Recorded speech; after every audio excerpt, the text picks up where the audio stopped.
Good day, I'm Theodore Henry, and this is your JIS News for Friday, May 26, 2023. The Electoral Commission of Jamaica, ECJ, is far advanced with preparations for the National Identification and Registration Inspectorate, NIRI. In fact, the Commission says it is aiming to have the NIRI operational by the end of the current financial year. In 2022, the ECJ members were appointed commissioners of the Inspectorate to give independent oversight of the operations of the National Identification and Registration Authority, NIRA. With this appointment, the Commission is mandated to monitor compliance with the National Identification and Registration Act. As it regards the National Identification and Registration Authority, the commissioners are charged with conducting periodic inspections, monitoring its performance, giving direction and advice on the collection, processing, and storage of identity information, and investigating issues and complaints. In its regulatory role, the National Identification and Registration Inspectorate is also enabled to undertake audits, summon the NIRA as required, and take enforcement actions. With the impending enactment of data protection legislation, the Inspectorate is also preparing to monitor the policies, procedures, and practices for ensuring the privacy and confidentiality of an individual's identity under the National Identification System, NIDS. Senator Dr. Dana Morris Dixon has been sworn in as the newest member of the cabinet. Governor General Sir Patrick Allen conducted the brief ceremony at King's House on Thursday. I, Dana Marie Elizabeth Morris Dixon, do swear that I will be faithful and bear true allegiance to Jamaica, that I will uphold and defend the Constitution and the laws of Jamaica, and that I will conscientiously and impartially discharge my responsibilities to the people of Jamaica. Dr. Morris Dixon will serve as Minister without portfolio in the Office of the Prime Minister. She's expected to have direct oversight for skills and digital transformation, as well as the National Identification System, NIDS, and the Registrar General's Department, RGD. Minister of Finance and the Public Service, Dr. Nigel Clark, says the ministry stands ready to engage with public sector groups to discuss anomalies pertaining to the compensation review.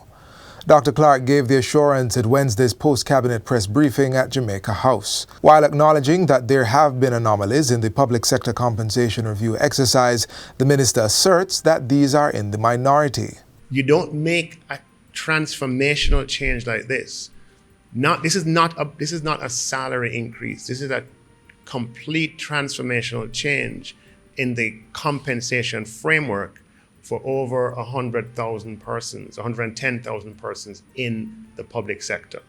You don't make that kind of transformation without there being anomalies, especially with the complicated nature of the system that we're coming from.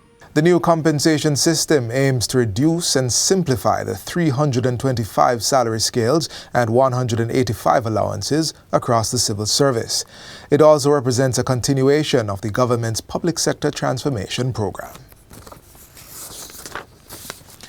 The Ministry of Tourism is taking steps to meet its record-breaking target of 1.2 million visitor arrivals for the June to August summer season. Minister of Tourism Edmund Bartlett says the projected arrivals will surpass the 2019 record of just over 1 million visitors. We're hitting the road because our biggest and best market, the United States, 74.7% of the visitors of Jamaica come from the United States. I take no chances. I am going to future-proof this summer. So we do the road show in the United States the first week in June. Minister Bartlett says the marketing tour will continue to South America, India, and the Middle East. He asserts that Jamaica will need to stay focused to continue the strong post-COVID-19 recovery. The same assiduity to purpose that characterized our performance during COVID is being called again to ensure that the disruptions that may come do not eviscerate our great efforts to ensure the recovery not only is fulfilled but grows.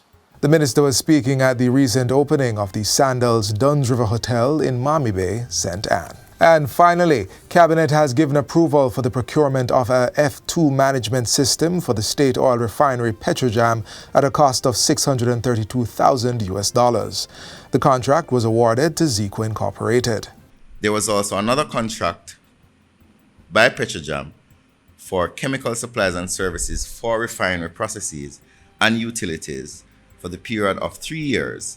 And this was approved by the Public Procurement Commission, and it was to the tune of $2,051,000 to Vilio Water Technologies and Solutions, formerly Suez Water Technologies and Solutions, a United States company. The Minister with responsibility for information provided that update at this week's post-cabinet press briefing. Minister Morgan also revealed that approval had been given for the Planning Institute of Jamaica, PIOJ, to develop and execute a two-pronged communication plan. The $132 million contract, which was awarded to Engine Room Limited, will target the main audience impacted by business reforms as well as the wider public. And that's it for JIS News Today. I'm Theodore Henry. Thanks for watching.